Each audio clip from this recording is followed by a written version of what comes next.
warahmatullahi wabarakatuh. Waalaikumsalam warahmatullahi wabarakatuh. Hamdanillah wa syukurillah binimatillah asyhadu an la ilaha illallah wahdahu la syarikalah wa asyhadu anna Muhammadan abduhu wa rasuluhu la nabiyya ba'dah, amma ba'd. Anak-anakku yang Bapak cintai, alhamdulillah puji syukur kita panjatkan pada Allah Subhanahu wa taala yang mana pada kesempatan kita kali ini bisa dipertemukan kembali belajar bersama-sama dalam mata pelajaran Al-Quran Hadis. Namun sebelum kegiatan kita mulai, supaya belajar kita mendapatkan berkah dari Allah, ilmu yang didapatkan adalah ilmu yang bermanfaat, ilmu yang bisa diterapkan di dalam diri kita, kemudian diaplikasikan dalam kehidupan kita. Untuk KM silahkan pimpin berdoa. Iya, berdoa.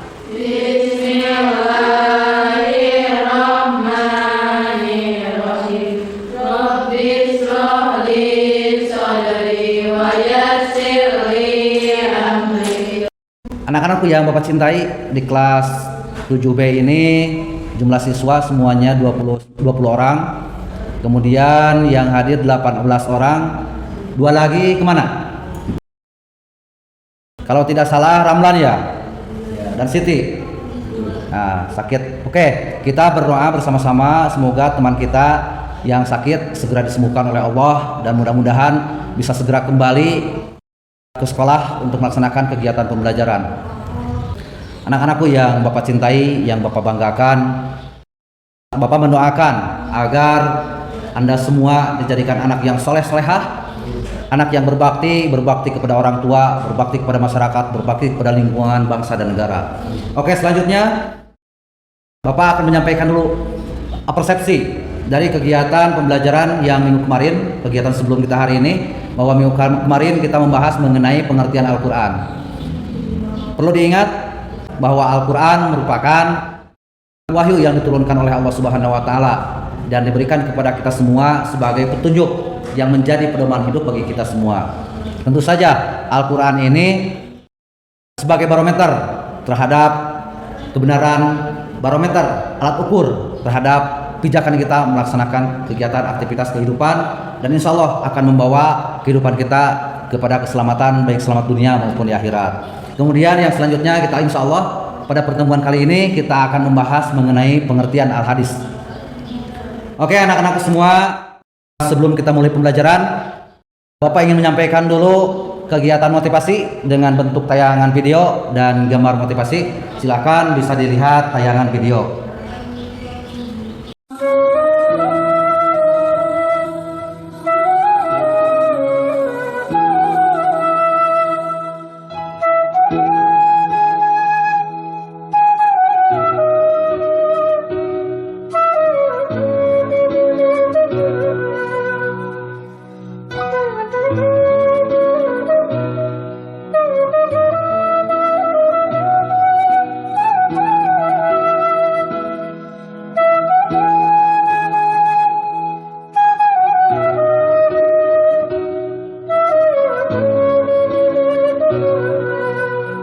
Nah, dari tayangan video tadi sebuah gambaran, Bapak mengilustrasikan mengambil video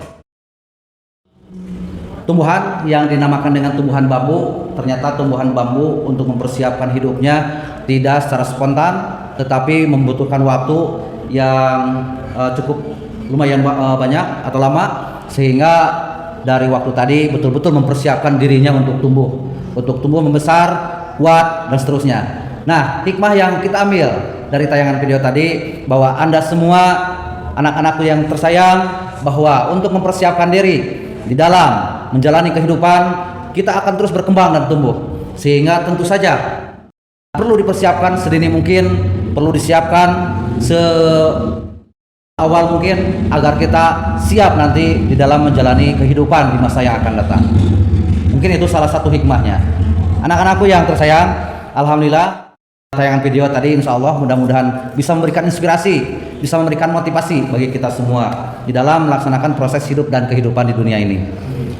Baiklah anak-anakku yang Bapak sayangi, untuk pertemuan kita kali ini Bapak akan menyampaikan dulu kompetensi dasar, kemudian indikator dan tujuan pembelajaran.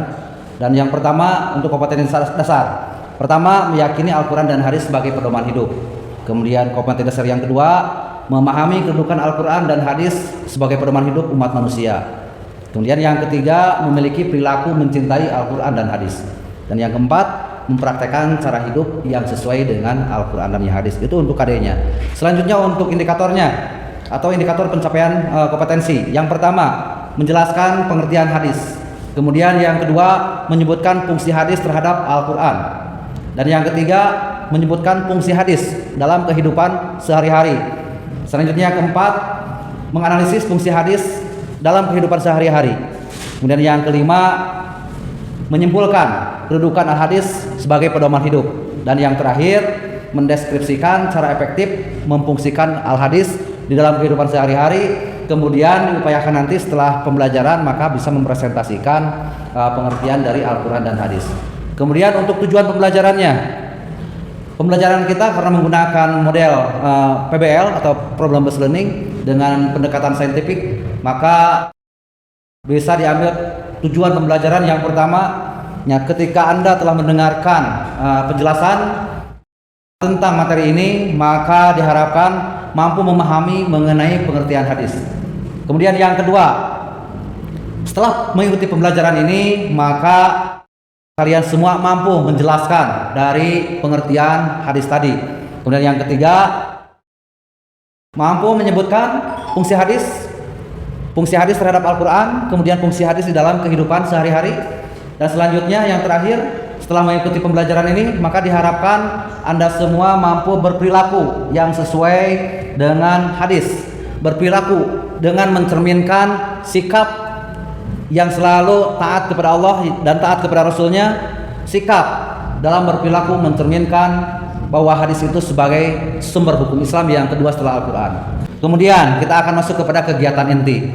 Dalam kegiatan inti pembelajaran kita hari ini, Bapak akan menayangkan video pembelajaran. Tadi tayangan video di awal adalah video motivasi. Kemudian yang kedua sekarang adalah Bapak akan menayangkan kegiatan video pembelajaran. Silakan Anda semua bisa melihat dan mengamati tayangan video pembelajaran ini sebelum nanti kita masuk kepada kegiatan selanjutnya. Anak-anakku, dari tayangan video tadi digambarkan bahwa kita mempelajari hadis, kita belajar dengan hadis. Kita harus paham dengan apa yang dinamakan dengan hadis. Karena memang hadis ini merupakan sumber kedua di dalam Islam setelah Al-Quran. Maka tentu saja kita harus memahami apa yang dinamakan dengan hadis. Anak-anakku yang Bapak sayangi, secara bahasa pengertian dari hadis berasal dari dua kata yang masyhur. Yang pertama adalah al-jadid, yang kedua adalah al-khobar. Al-jadid adalah sesuatu yang baru, kemudian al-khobar adalah sesuatu kabar atau berita. Nah, itu secara bahasa. Kemudian secara istilah, bahwa hadis adalah sesuatu yang datang dari Rasulullah SAW, baik itu ucapan, perbuatan maupun pengakuan atau takrir dari Nabi SAW. Itu yang dinamakan dengan hadis. Sebelum kita lanjutkan materinya, kita bagi dulu kelompok. Biasa pembagian kelompok dari 20 siswa kita bagi 4 kelompok. Nah, jadi satu kelompok 5 orang. Silakan dibagi kelompok, bangkunya disesuaikan dengan kelompoknya. Oke, selanjutnya kita akan mengamati gambar. Silakan lihat di layar tayangan gambar berikut ini. Ini gambar tentang kita belajar hadis. Silahkan dari tayangan gambar tadi, apabila ada pertanyaan atau ada permasalahan yang ingin disampaikan, boleh disampaikan. Selanjutnya kita akan berdiskusi kelompok. Bapak akan membagikan LKPD yang telah disiapkan. Dan di sini dituliskan pertanyaan yang harus Anda musyawarahkan, Anda diskusikan dari materi yang kita bahas. Dan secara kebetulan karena kegiatan pembelajaran kita kali ini adalah menggunakan model PBL dengan pendekatan saintifik, pendekatan ilmiah, Bapak memberikan sebuah tema untuk dijadikan sebagai masalah. Silahkan diidentifikasi, kemudian dianalisis masalah tadi. Kemudian nanti hasilnya dari diskusi yang telah kalian semua diskusikan nanti akan dimintakan untuk presentasi ke depan. Dan Bapak akan membagikan LK-nya.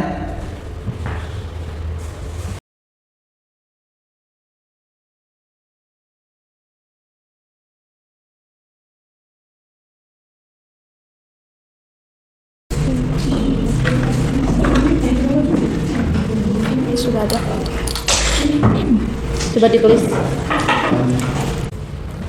Waktu diskusi selesai, silakan kumpulkan LK yang tadi Bapak berikan sebagai bahan diskusi. Kemudian nanti silakan perwakilan dari kelompok masing-masing menyampaikan presentasinya dan bisa dimusyawarahkan, boleh ketua kelompoknya, sekretarisnya atau anggotanya silakan untuk nanti mempresentasikan hasil diskusi di kelompok masing-masing. Assalamualaikum warahmatullahi wabarakatuh. Waalaikumsalam warahmatullahi wabarakatuh. Saya dari kelompok 2 akan mempresentasikan hasil diskusi kami tentang pengertian hadis. Hadis menurut bahasa yaitu sesuatu yang baru, menunjukkan sesuatu yang dekat atau waktu yang singkat. Hadis juga berarti berita, yaitu sesuatu yang diberitakan, diperbincangkan, dan dipindahkan dari seorang kepada orang lain. Hadis menurut istilah syara ialah hal-hal yang datang dari Rasulullah SAW, baik itu ucapan, perbuatan, atau pengakuan. Alhamdulillah, presentasi dari semua kelompok telah terlaksana dan Bapak berikan apresiasi untuk Anda semua, kelompoknya semua. Dari presentasi tadi semuanya bagus, semuanya memang lengkap, dan terus Bapak memberikan motivasi juga kepada kalian semua, tingkatkan senantiasa kreativitas kalian semua, kemudian tingkatkan juga kreativitas dalam berpikir, kreativitas dalam berinovasi, dan seterusnya. Selanjutnya, sebelum kepada kegiatan penutup dalam pembelajaran kita kali ini, kita akan menyampaikan atau kita akan merefleksikan dari materi yang kita bahas tadi bersama-sama, kemudian juga kita akan menyimpulkan materi yang kita bahas bersama-sama tadi, kemudian materi yang kalian diskusikan tadi. Bahwa hadis dikatakan sebagai pedoman hidup kedua setelah Al-Quran, dan esensinya bahwa hadis itu pun merupakan wahyu dari Allah Subhanahu wa taala yang disampaikan kepada Nabi Muhammad. Tetapi hadis berbeda dengan Al-Qur'an. Kalau Al-Qur'an wahyu dari Allah melalui perantaraan malaikat Jibril, kalau hadis wahyu dari Allah tetapi tidak melalui perantaraan malaikat Jibril. Kemudian proses pewahyuannya pun berbeda. Al-Qur'an merupakan kalam Allah, sementara kalau hadis merupakan kalimat yang diucapkan, perkataan atau perbuatan yang diberikan oleh Rasulullah Nabi Muhammad SAW. Itu perbedaannya antara hadis dengan Al-Quran. Tetapi esensinya tetap sama, yaitu hadis merupakan wahyu dari Allah Subhanahu Wa Taala. Sehingga hadis yang sahih tidak mungkin akan bertentangan dengan Al-Quran. Tetapi seperti tadi yang telah dipresentasikan oleh kalian semua, oleh kelompok masing-masing, fungsi hadis itu adalah sebagai mubayyin Al-Quran, sebagai bayan Al-Quran.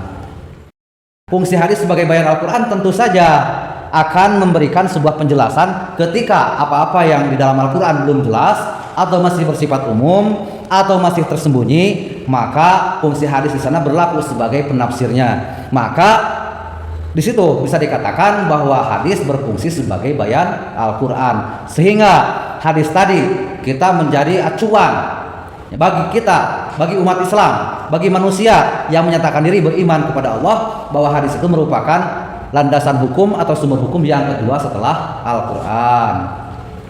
Selanjutnya, karena memang pembelajaran kita selesai, kita akhiri pembelajaran kita hari ini dengan kegiatan penutup.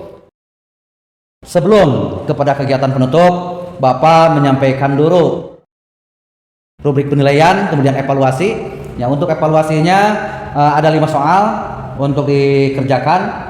Dan itu tadi sudah ada di dalam LK yang telah Bapak bagikan. Silahkan kerjakan pada kegiatan kita hari ini untuk pelaksanaan evaluasi pembelajaran. Tidak banyak, hanya 5, tetapi dari 5 tadi merupakan bentuk esai semua. Silahkan Bapak masih berikan waktu untuk mengerjakan soal sebanyak 15 menit. Silahkan dikumpulkan karena waktu sudah selesai. Bisa disimpan dulu di kelompok masing-masing. Nanti Bapak akan mengambil dari kelompok masing-masing. Karena memang terburu waktu, sebentar lagi pergantian jam pelajaran. Sebelum kita akhiri dalam kegiatan penutup kita kali ini, Bapak ulangi untuk refleksi kegiatan pembelajaran kita kali ini. Insya Allah tadi dikatakan bahwa hadis itu merupakan sebagai sebuah hukum Islam yang kedua setelah Al-Quran. Dan insya Allah untuk kegiatan minggu depan kita masih akan membahas mengenai kedudukan Al-Quran dan hadis sebagai pedoman hidup bagi umat manusia atau sebagai pedoman hidup bagi kita semua. Insya Allah materi tadi kegiatan minggu depan kita akan laksanakan seperti kita kali ini melaksanakan kegiatan, bentuk modelnya masih tetap model PBL ya, pemecahan masalah. Dan selanjutnya dalam pembelajaran ini apabila ada hal-hal yang ingin disampaikan dalam kegiatan pembelajaran kita kali ini atau ada permasalahan-permasalahan dari kekurangan pembelajaran kita kali ini, silahkan untuk disampaikan. Dan jika dalam bentuk tulisan, silahkan juga boleh dalam bentuk tulisan. Nanti kita akan bahas untuk minggu depan sebagai perbaikan pembelajaran kita dalam mata pelajaran Al-Quran dan hadis ini. Baiklah anak-anakku semua, karena waktu memang sudah mepet, sudah habis, kita tutup saja acara pembelajaran kita hari ini atau kegiatan pembelajaran kita hari ini pada kesempatan ini, dan bersama-sama membaca doa akhir majelis, kemudian hamdalah. Alhamdulillahirabbil alamin. Kemudian doa akhir majelis. Subhanallahumma wa bihamdika asyhadu an la ilaha illa anta astaghfiruka wa atubu ilaik. Assalamualaikum warahmatullahi wabarakatuh. Waalaikumsalam warahmatullahi wabarakatuh.